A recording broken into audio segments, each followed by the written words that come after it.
Assalamualaikum warahmatullahi wabarakatuh. Selamat pagi semuanya, yang terhormat kepada Ibu Novi Darmayanti, SE, MSAAK, CA dan teman-teman yang berbahagia. Kami akan menjelaskan materi tentang pengendalian internal.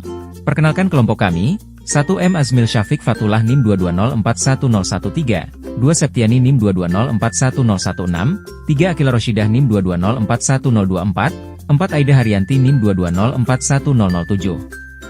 Berikut daftar isi dari materi yang akan kami bahas. 1. Pengertian pengendalian internal. 2. Jenis pengendalian internal. 3. Tujuan pengendalian internal. 4. Komponen pengendalian internal. 5. Konsep pengendalian internal. 6. Unsur-unsur pengendalian internal. 7. Contoh pengendalian internal. 8. Hubungan pengendalian internal dengan ruang lingkup pemeriksaan. Pengertian pengendalian internal. Pengendalian internal merupakan suatu proses yang dipengaruhi oleh sumber daya manusia dan teknologi informasi yang dirancang untuk membantu sebuah organisasi atau perusahaan untuk mencapai tujuannya masing-masing.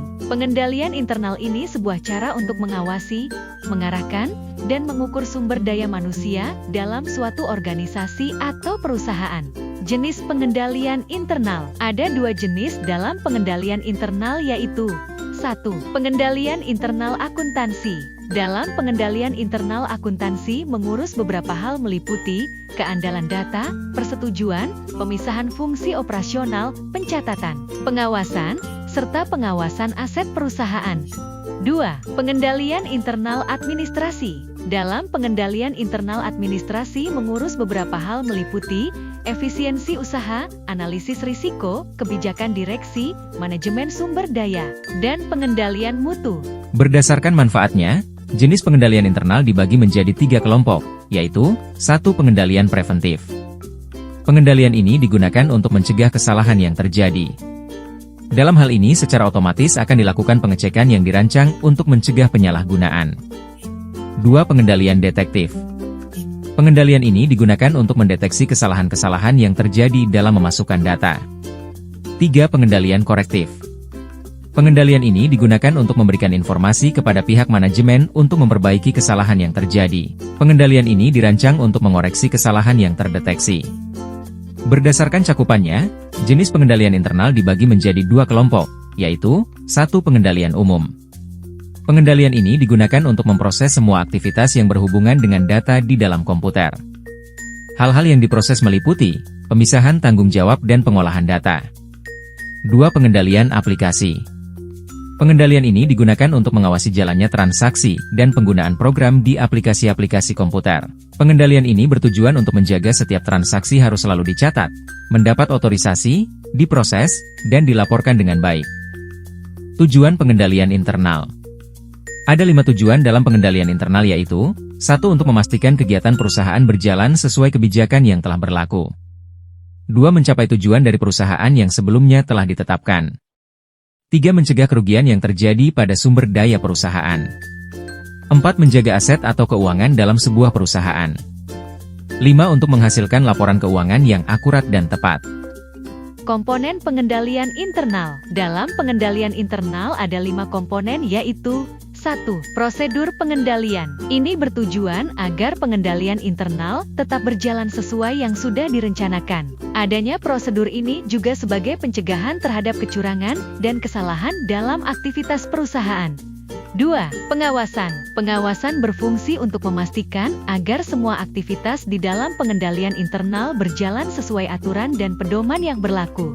3. Penilaian risiko. Manajemen perusahaan harus mengambil langkah-langkah yang diperlukan untuk mengatasi risiko yang terjadi dan mengendalikannya agar mencapai tujuan dari perusahaan.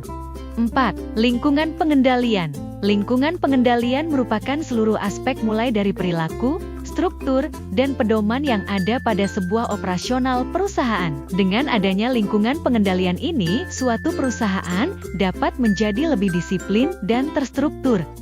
5. Informasi dan komunikasi. Informasi dan komunikasi ini dapat digunakan sebagai penilaian terhadap suatu kejadian atau kondisi yang mampu memberi pengaruh pada pengambilan keputusan dan hubungan eksternal perusahaan.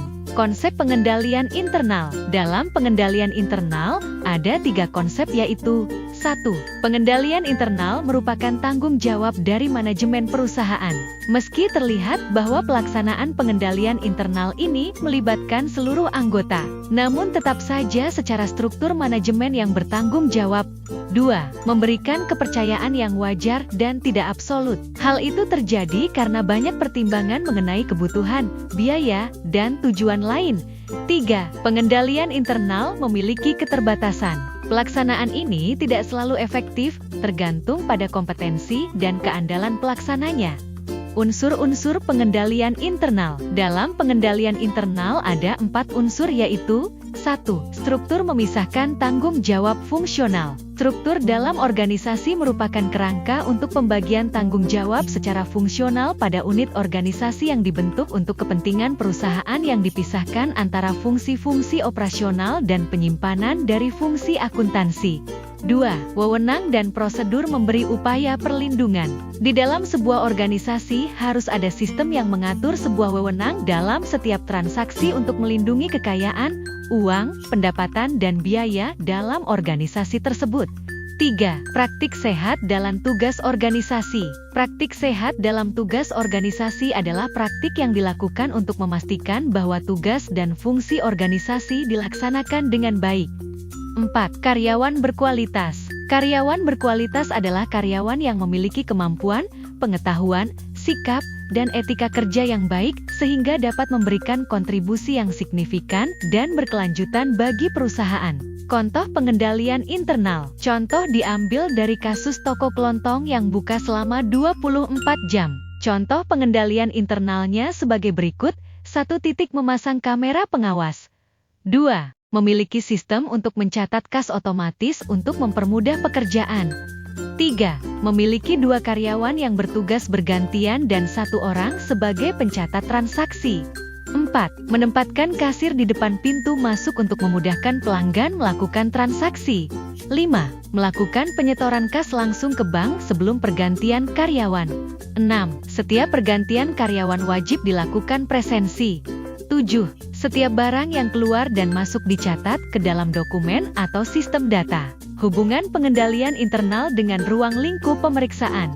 Hubungan pengendalian internal dengan ruang lingkup pemeriksaan adalah sebagaimana pengendalian internal sangat penting bagi sebuah perusahaan atau entitas yang mendasari pengaruh internal mencegah sedini mungkin terjadinya penyimpangan, pemborosan, penyelewengan, hambatan, kesalahan dan kegagalan dalam pencapaian tujuan dan pelaksanaan tugas-tugas organisasi. Penerapan pengendalian internal dalam manajemen perusahaan dilakukan agar tercapai kinerja yang aktif dan efisien.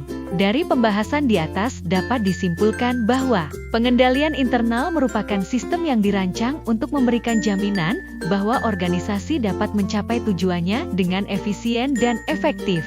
Sistem ini meliputi kebijakan, prosedur, dan praktik yang memastikan keakuratan laporan keuangan, kepatuhan terhadap hukum, serta perlindungan aset. Dengan pengendalian internal yang baik, organisasi dapat meminimalkan risiko kondisi, kesalahan, dan penyimpangan, serta meningkatkan transparansi dan akuntabilitas. Oleh karena itu, pengendalian internal sangat penting untuk menjaga keberlanjutan. Thank you. Any question?